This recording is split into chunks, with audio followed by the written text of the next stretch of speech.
Hello বন্ধুরা, আমি আবার এসে গেছি একটা নতুন ব্লগ নিয়ে। তো দুদিন রিসর্টে কাটানোর পর আজকে আমরা চলে যাচ্ছি আর একটা নতুন অফবিট, সেটা হলো কোলাকাম। তো এই ভিডিওটা একটু শর্ট হতে চলেছে, কারণ ভিডিওটা দেখে বুঝতেই পারছো যে আমি ট্রাভেল করে একটু টায়ার্ড হয়ে পড়েছিলাম, তাই বেশি ক্লিপস নেওয়া সম্ভব হয়নি, বেশি ভিডিও আমি করিনি। এই ভিডিওটা ভার্টিক্যাল ওয়েতে করে ফেলেছি, তো একটু কষ্ট করে দেখে নাও। তো চলো তোমাদের সাথে শেয়ার করি কোলাকাম যাওয়ার রাস্তা।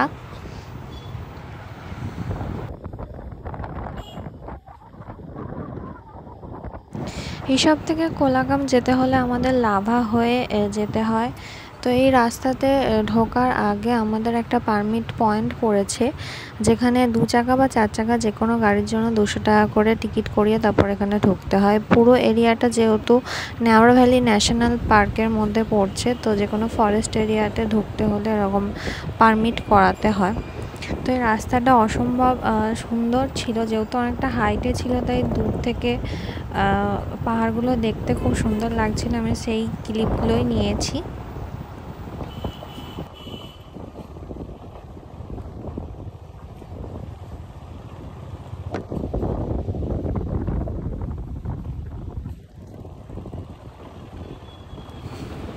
পুরো রাস্তাটায় গভীর ঘন জঙ্গল দিয়ে আস্তে আস্তে আমরা এখন পাইন ফরেস্টের মধ্যে ঢুকে পড়েছি। আর এই পাইন গাছ দেখতে খুব সুন্দর লাগে, মানে পাহাড়ে আসবো আর পাইন গাছ দেখতে পাবো না, সেটাই কখনো হয়। আর পাইন গাছগুলো সব থেকে বেশি ভালো লাগে, দূর থেকে দেখতে মনে হয় যেন পুরো গাছগুলোতে ভেলভেট লাগানো রয়েছে।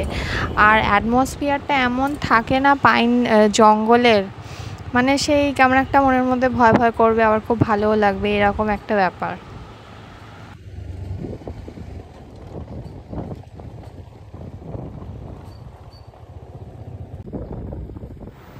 তো এইভাবে যেতে যেতে আমরা অনেকটা কোলাকামের কাছাকাছি এসে পড়েছি। এখানে একটা নেওড়াবালি ন্যাশনাল পার্কের, এই যে এটা ক্যাম্পিং হয় এর ভেতরে, এর জন্য বোধহয় আলাদা কিছু টিকিটিং বা কিছু করতে হয়, সেটা আমি ঠিক জানি না। রাস্তা দিয়ে আস্তে আস্তে এই জিনিসটা পড়লো। ঋষভ থেকে কোলাকামের ডিস্টেন্স খুব একটা বেশি নয়, 18 কিলোমিটার। বাট লাভার পর থেকে এই রাস্তাটা কোলাকাম আসতে, যে পুরো রাস্তাটা পুরোটাতেই ফরেস্ট এরিয়া পড়ে।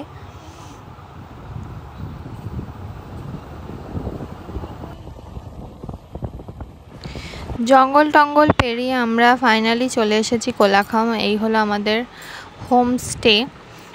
সঙ্গে একটু হালকা বৃষ্টিও শুরু হয়ে গেছে, তো আমরা খুব তালে চলে এসেছি। আর চারিপাশটা দেখে বুঝতে পারছো জঙ্গল, কিন্তু খুব সুন্দর লাগছে চারদিকটা। আর নিচ দিয়ে একটা নদীর জলের আওয়াজ ভেসে আসছে। কাছেই শুনলাম একটা ওয়াটারফল আছে এর খুব কাছাকাছি, যেটা হলো ছাঙ্গে ওয়াটারফল।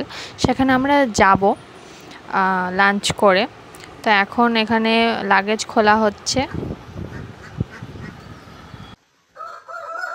চলো হোমস্টেটা তোমাদের একটু ঘুরিয়ে দেখে দিই। আমরা হোমস্টের দোতলাতে চলে এসেছি।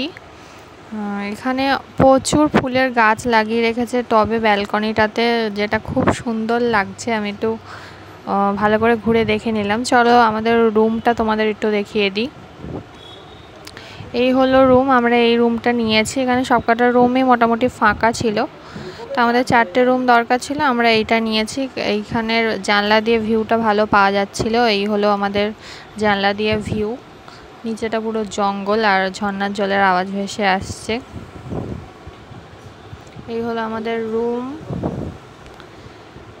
বেশি বড় না, বাট দুজন থাকার জন্য ঠিক আছে। আর এই হলো বাথরুমও ঠিকঠাকই আছে, খারাপ নেই।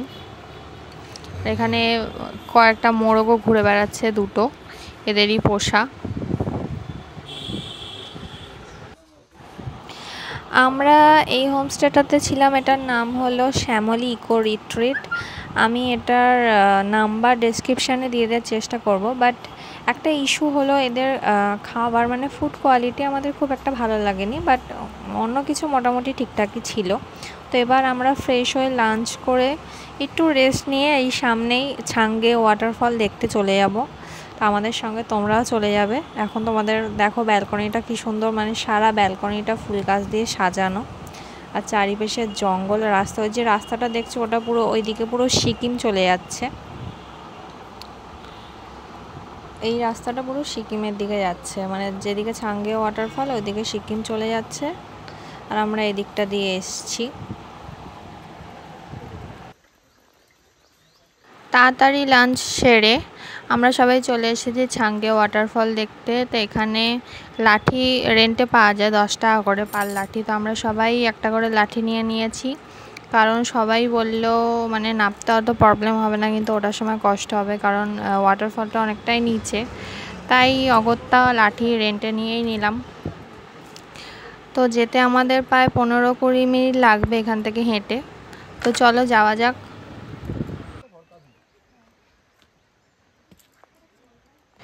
ছোট্ট ছোট্ট পায়ে হাঁটতে হাঁটতে আমরা এসে পৌঁছে গেছি ছাঙ্গে ওয়াটারফলের কাছে। এই দেখে নাও চারিপাশটা, এই যে ওয়াটারফলের জলটা এখান থেকে বয়ে একটা গুহার মধ্যে চলে যাচ্ছে। ব্যাপারটা মানে বেশ ইন্টারেস্টিং দেখতে লাগছে। তো আমি দাঁড়িয়ে দাঁড়িয়ে দেখছিলাম।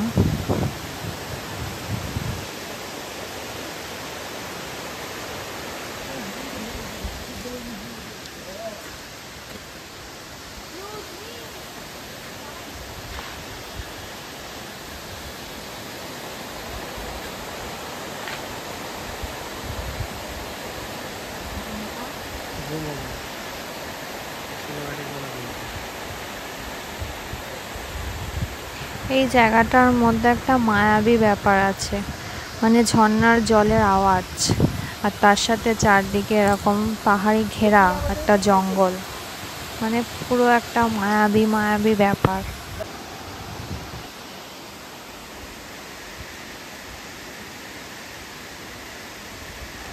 ফিল দ্য ভাইব, শুধু স্রোতের আওয়াজটা একবার শোনো চুপ করে। তো আমরা এতক্ষণ ওপরে দাঁড়িয়েছিলাম, এবার নিচে নেমে চলে এসেছি একদম ওয়াটারফলের কাছাকাছি। জলটা প্রচণ্ড ঠান্ডা, দারুণ লাগছিল পায়ে লাগতে, মানে ঠান্ডা লাগছিল বাট দারুণ ফিল হচ্ছিল। তো আমরা এখানে এসে কিছু ফটো শ্যুট করলাম, ফটো তুললাম, কিছুক্ষণ দাঁড়ালাম, বসলাম, তারপরে আবার চলে এলাম।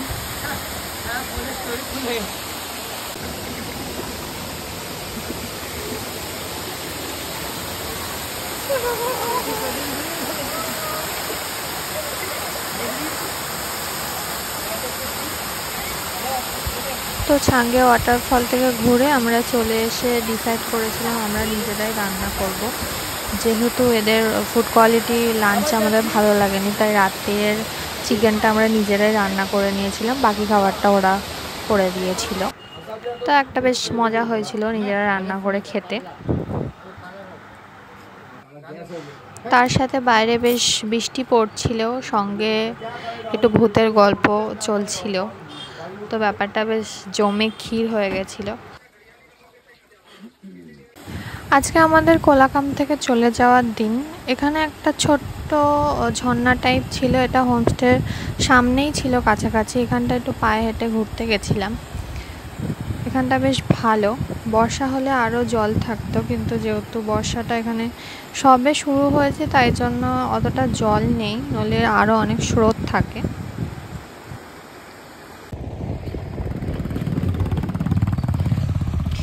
এইভাবে আমরা সবাই কাটিয়ে ফেলেছিলাম গোটা একটা দিন কোলাকামে।